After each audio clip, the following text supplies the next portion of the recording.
morning, everybody. Welcome to a very snowy February Finance Committee meeting. I'd like to call the Finance Committee meeting to order, and if people could stand for the pledge. I pledge allegiance to the flag of the United States of America and to the republic for which it stands, one nation, under God, indivisible, with liberty and justice for all. I'm going to apologize for background noise because I have some excited 5-year-olds who are very excited about the snow today. They don't normally attend these meetings. Moving forward, let's move into the approval of the Finance Committee meeting minutes for January. If you all want to take a moment to look at those, and then I'd be happy to entertain a motion.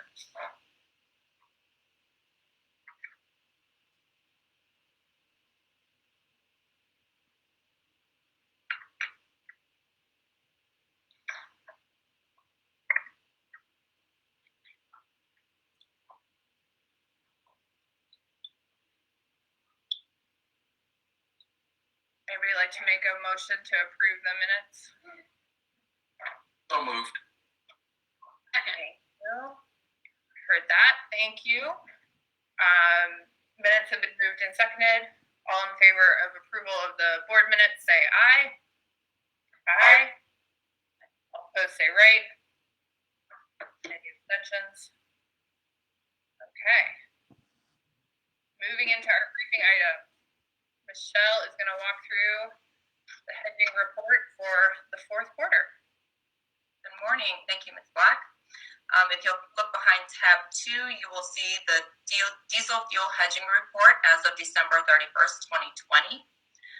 For the year, our fuel purchase had a total dollar amount of $2,913,009 at an average cost per gallon of $1.37. Our hedging losses for the year was $1,638,748,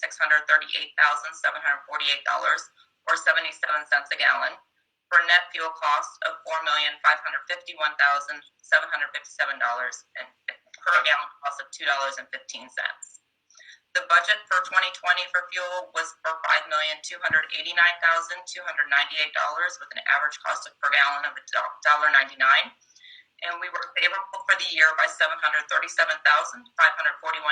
or 14%. I'm looking at the future hedges going into 2021, 2022, and 2023. We are 89%, 83%, and 33% hedged for each of those years. Our hedging policy of 0 to 24 months, our policy limit is at 90%. We are currently hedged at 86% for that period. In 25 to 36 months, our policy limit is 50%, and we are currently hedged at 33%. We will continue to be adding the additional gallons needed into the hedging program as we move forward. As we implement Reinventing Metro, we have added those fuel gallons to the budget for 2022 and 2021, and we'll be increasing our contracts as necessary. Any questions on the fuel hedging report?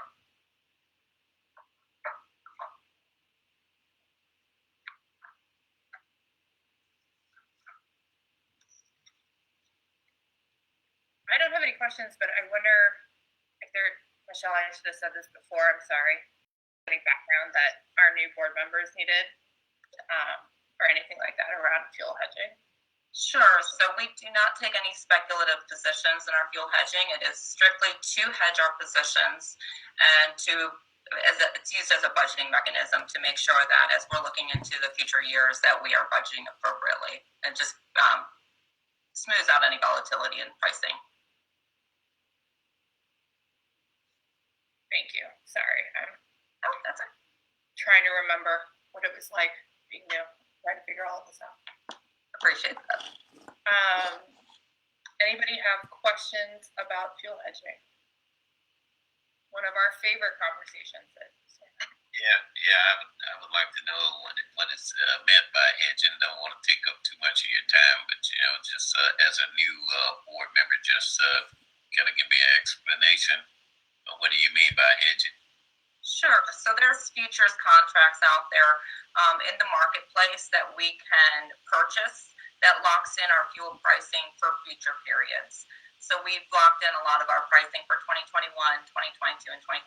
As you'll see in the middle section there where it says gallons hedged, for 2021, for example, you'll see that we have 2,310,000 gallons of our fuel is hedged. We've locked in that pricing prior to going into 2021, and we've hedged about 89% of our position.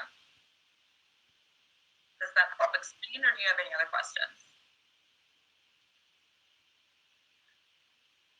This is Daryl. For our new board members, we are planning an orientation for you all so we can get into some of the details of operating Metro.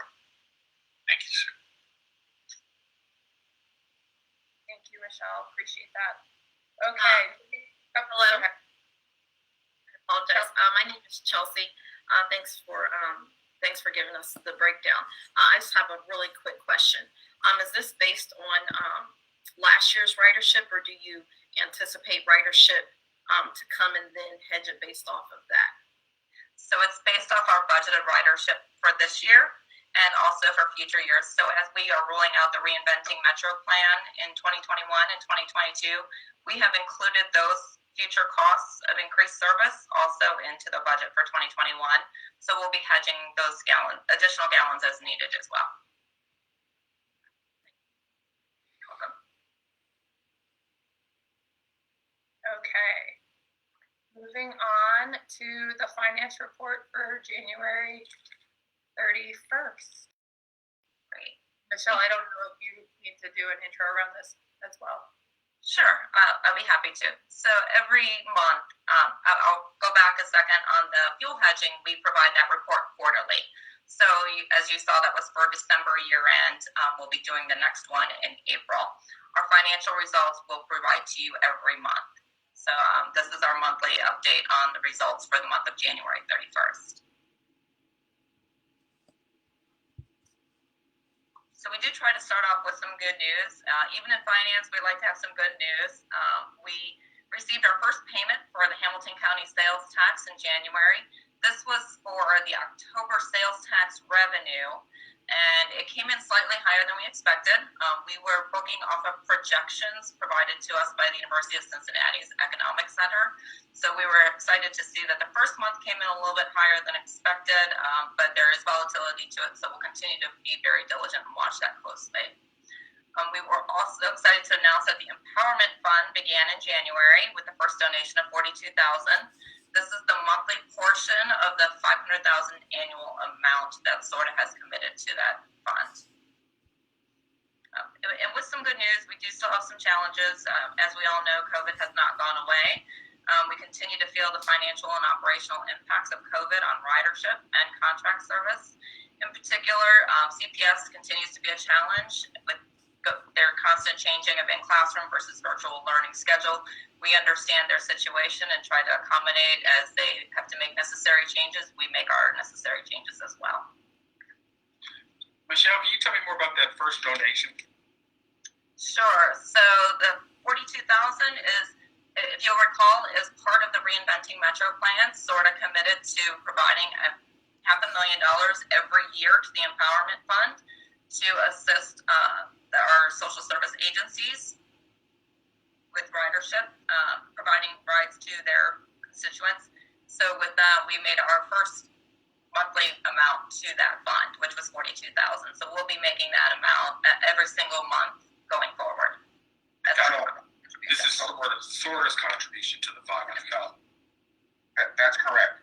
And what we do is we reimburse the agencies 50% of the cost of the passes up to that $42,000 a month for transportation to jobs, healthcare, school, and social services. Daryl, is Human Services actively soliciting for this fund? Yes, so we'll be making our first payment to each of the services, to each of the partners this month. And right now we have 12 partners. When ERM was up and running before, we had over 100 partners. So there'll be additional partners coming in. We have about 12 right now. But yes, we'll be making our first payment. They're this month, which they then report to us, what rides they provided to each of those categories, and then we reimburse them 50% of of their full fare because they purchased the fares from us at full fare, and then we reimburse them 50% based on their reporting of where those rides were taken. Daryl, with that report, do you do is there a financial documentation? It is for when they apply for to be a member of ERM. We go through that whole process. Talking about the customer, is there any documentation on the customer? Financial documentation? No, there is not on the customer. The agencies themselves do that, but we do not get into that level of detail. I would like to see you add at least a range of income on in that report. Yes, ma'am. I have familiarity with that, using those kind of dollars, okay? Okay. I just have a question about that 42,000. That appears to be the cap. That would be the monthly donation amount to the fund. Is that correct? So if there are 12, if there are only 12 partners now, does that amount actually allow for additional partners to come to be beneficiaries of this? How does that work? It definitely does. We just restarted Everybody Rides Metro in January. I anticipate that the number of agencies will reach close to 100 within the next few months. When ERM was up and running a few years ago, we had 100 agencies, and this $42,000 a month comes really close to what we were providing in rides prior to. ERM, when it was up and running before, it was funded by federal grants. Those federal grants ran out, and then we kind of put ERM to sleep, and now we've reopened ERM to do that with the empowerment fund from the tax levy. We'll go through a lot of this stuff when we do our orientation for all of our new board members to really let you understand what we do and how and why. Did I answer your question? Yeah, this is when I'll ask further once we get into our committee. Yeah, once you get into training, you understand that this was also a part of our levy agreement to ensure everyone had the opportunity to ride. So you'll learn more about that.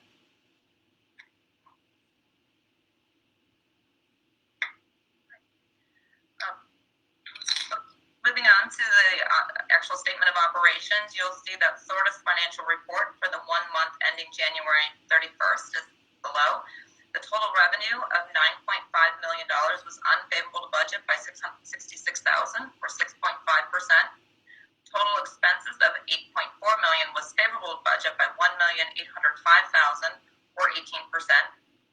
Operating surplus before adjustments was $1,139,000 for the month.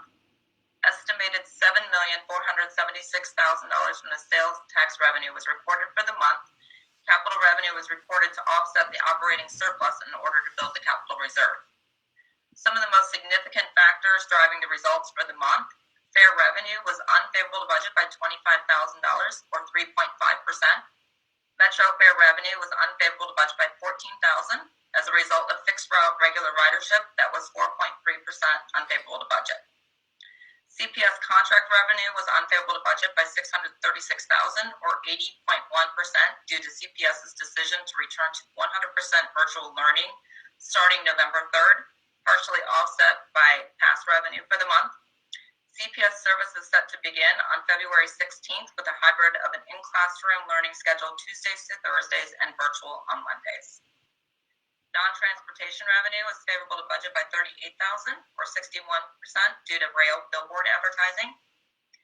Wages and benefits were favorable by $813,000, or 11%, due to lower operator wages from CPS not being in service, the delay of merit increases, and the higher open positions than anticipated for January.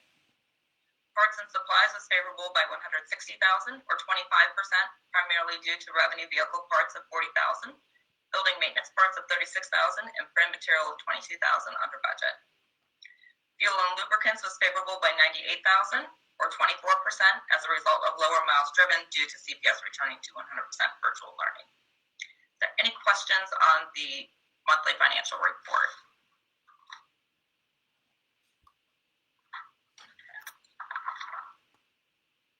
The next slide just shows our just a pie chart that shows our revenue by sources, just to give you an idea of where most of our funding comes from.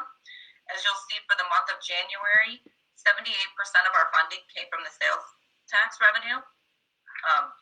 The next largest is federal and state subsidies at 11%, and fares was only 7%.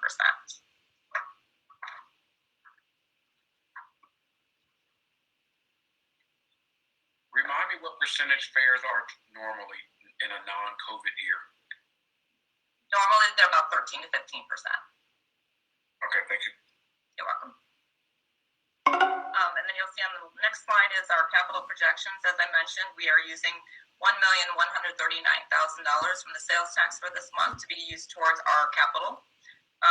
If you'll recall in the 2021 budget presentation, you saw that we had a very large capital need this year, and we provided a 5-year capital projection, which we'll update at the April meeting. But this is just a snapshot of the January budget to see where those funds are going. So you'll see that we had actually planned to use some of the sales tax revenue for capital, and we still have a remaining amount to go, which is about $8,039,000 that we'll be using this year towards capital.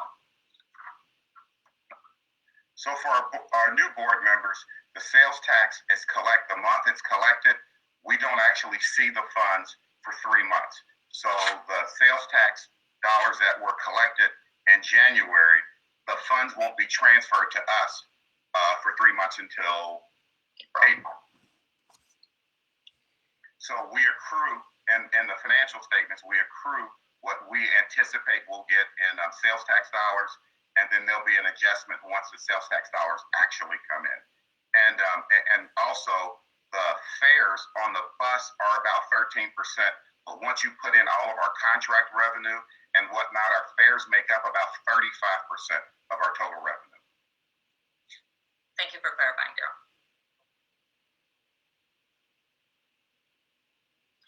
And in our orientation, we'll talk to you all about what all contracts we have, the CPS contracts, the UC contracts, the Xavier contract, all the other revenue contracts that the organization has.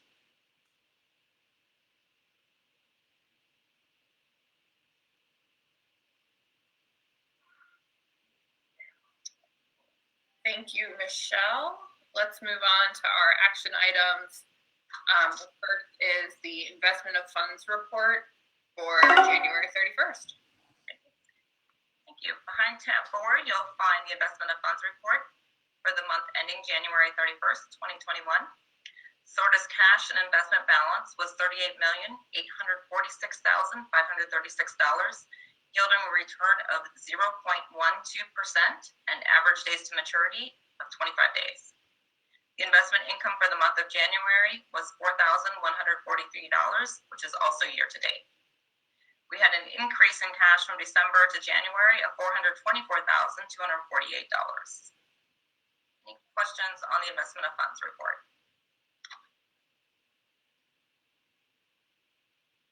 And for the new board members, this is done every single month as well.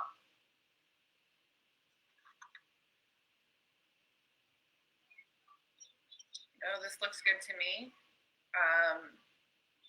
Since this is an action item, I will make a motion to go ahead and approve the investment funds report for January 31st. Do I have a second? Second. Thank you, Rod. Motion has been moved and seconded. All in favor say aye. Aye. Aye. All opposed say right. Any abstentions?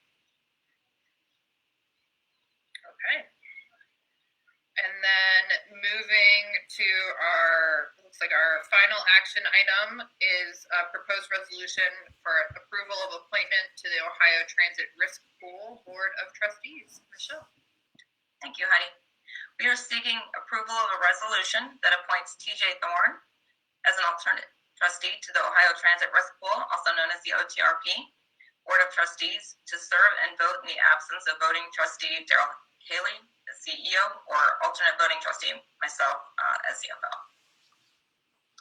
TJ has recently taken on the responsibility of managing the risk department, including all claims and all insurance policies. So this would be aligned with his job duties.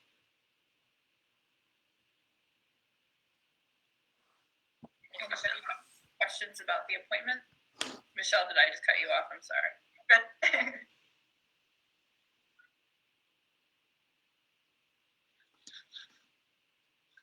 This will be the most exciting thing we vote on today, Heidi. I mean, And TJ will appreciate it.